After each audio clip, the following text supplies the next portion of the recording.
Et si ce jour-là, dans l'amphithéâtre de Sciences Po, leurs regards s'étaient croisés?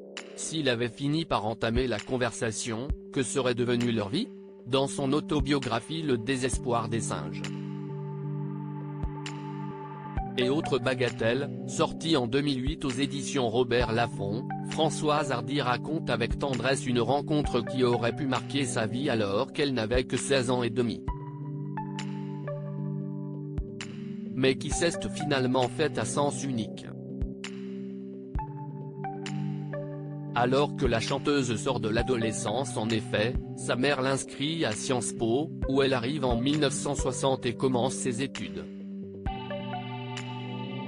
La jeune fille ne rêve que de musique et finira, quelques mois plus tard, par aller présenter ses chansons, mais se souvient qu'elle a croisé un jeune homme qui l'a fait rêver dans l'amphithéâtre de l'école où elle n'est pas restée longtemps. Après avoir vaguement fantasmé sur le fils aîné d'André Malraux et de Josette Cloty, Gauthier, que j'apercevais dans l'amphithéâtre et dont les cheveux longs et les yeux clairs me rappelaient mon bel inconnu d'Innsbruck, je m'enfuis en courant et troquai la rue Saint-Guillaume pour celle des écoles, le niveau de la Sorbonne étant nettement plus à ma portée, raconte-t-elle en effet.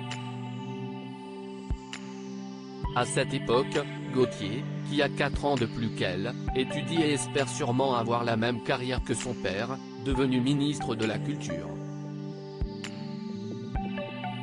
Un père qu'il connaît peu, sa mère, Josette Cloty, qui est brutalement décédée alors qu'il n'avait que 4 ans, n'était que la maîtresse de l'écrivain, qui n'a pas accordé beaucoup de temps à Gauthier et à son cadet Vincent. Tous les deux ont grandi avec leur cousin, Albert, que la guerre a privé d'un papa et avec leur tante, Madeleine, la femme de leur oncle décédé et qu'André Malraux a fini par épouser. L'aîné, le beau Gauthier aperçu à Sciences Po, avait 20 ans et son frère 18 et en 1960, alors que Gauthier a 20 ans, il n'a pas vraiment d'yeux pour la très jeune Françoise. Après une aventure avec une comédienne plus âgée, il vit une passion avec une certaine Marie-Ange, qu'il prévoit d'épouser le même jour que son frère, Vincent épousera sa belle Clara. Mais la vie ne leur en laissera pas le temps, alors qu'elle a quitté Sciences Po depuis plusieurs mois, Françoise Hardy apprend une terrible nouvelle en 1961.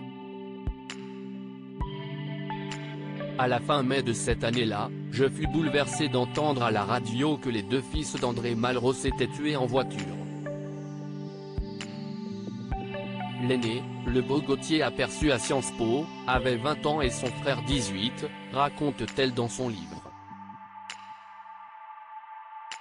Les 2 frères, en vacances dans le sud de la France, se sont encastrés contre un arbre et seront enterrés près de leur mère.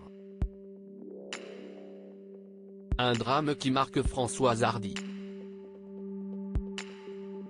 Cependant, pour elle, les jolies choses ont commencé. Alors qu'elle a vécu sa première histoire avec un jeune homme d'origine tunisienne, Khalil, elle passe des auditions chez Pathé Marconi, qui repère sa voix si singulière. Et la suite, on la connaît.